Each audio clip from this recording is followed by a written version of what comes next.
ये कहानी एक छोटे से गांव की है जहां एक प्राचीन हवेली खड़ी थी। उस हवेली के बारे में कई डरावनी कहानियां सुनाई जाती थीं और गांव के लोग उसे रक्तवासिनी हवेली कहते थे।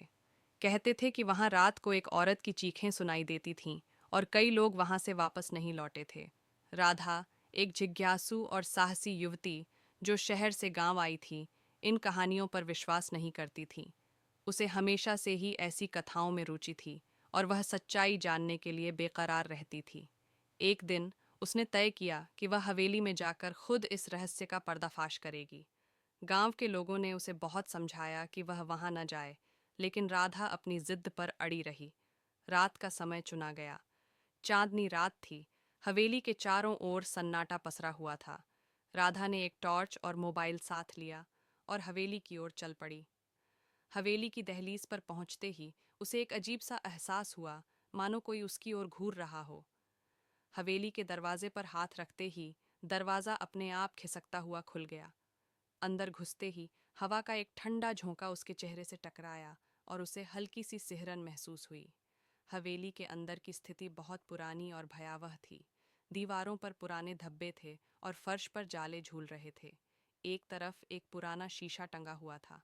राधा उस शीशे के पास गई और उसमें अपनी परछाई देखी।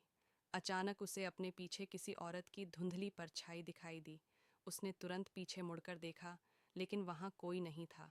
उसका दिल जोर जोर से धड़कने लगा, पर उसने खुद को संभालते हुए आगे बढ़ने का निश्चय किया। हवेली के अंदर एक पुरानी सीढ़ी थी जो ऊपर की ओर जा रही थी। सीढ़ियों पर चलते वक्त उसे महसूस हुआ कि जैसे उसके पीछे कोई चल रहा हो। हर कदम के साथ उसके दिल की धड़कन तेज हो रही थी। ऊपर पहुंचकर उसने देखा कि एक बंद दरवाज़ा उसके सामने था। दरवाजे पर खून के धब्बे साफ दिखाई दे रहे थे। राधा ने हिम्मत कर दरवाज़ा खोला। अंदर का दृश्य देखकर उसके रोंगटे खड़े हो गए। कमरे के बीचों बीच एक पुराना पलंग रखा था, जिस पर एक सफ़ेद साड़ी पहने औरत बैठी हुई थी। उसके बाल बिखरे हुए थे, चेहरा झुका हुआ था और उसकी आंखें सीधी राधा की ओर देख रही थीं। राधा के पैरों तले जमीन खिसक गई। वह औरत धीरे धीरे उठी और राधा की ओर बढ़ने लगी। उसकी चाल अजीब और डरावनी थी। राधा ने डर के मारे पलटकर भागने की कोशिश की, लेकिन उसके पैर जैसे जमीन से चिपक गए थे। वह हिल भी नहीं पा रही थी। वह औरत अब राधा के बिल्कुल पास आ चुकी थी। उसके चेहरे पर गहरा घाव था और उसकी आंखों में अजीब सी लाल चमक थी। उसने अपनी खून से सनी उंगलियां राधा के चेहरे पर फेरनी शुरू कीं। राधा को ऐसा लगा मानो उसका शरीर पूरी तरह बर्फ हो गया हो। वह औरत फुसफुसाते हुए बोली, तुम यहाँ क्यों आई हो? मैंने सभी को चेतावनी दी थी कि यहाँ कोई ना आए। ये हवेली मेरी है और मैं यहाँ से किसी को जिंदा नहीं जाने दूंगी।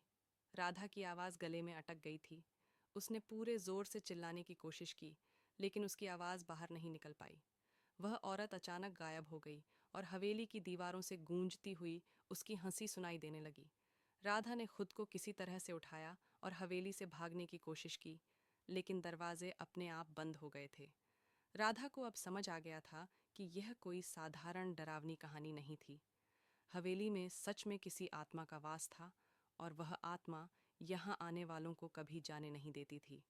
राधा ने सोचा कि शायद यहाँ से निकलने का कोई दूसरा रास्ता होगा। वह पीछे की ओर भागी और एक छोटी खिड़की देखी जो बाहर की ओर खुलती थी। जैसे ही उसने खिड़की खोलने की कोशिश की, वही औरत फिर से उसके सामने प्रकट हो गई। इस बार उसका चेहरा और भी भयावह था।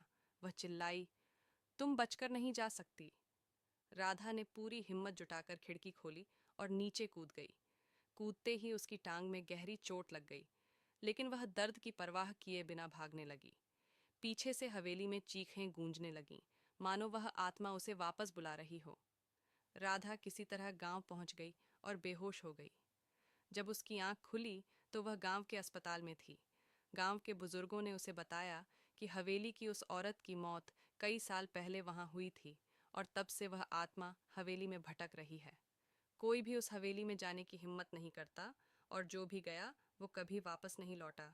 राधा ने उस दिन के बाद फैसला किया कि वह कभी फिर से किसी प्राचीन हवेली के रहस्य को जानने की कोशिश नहीं करेगी।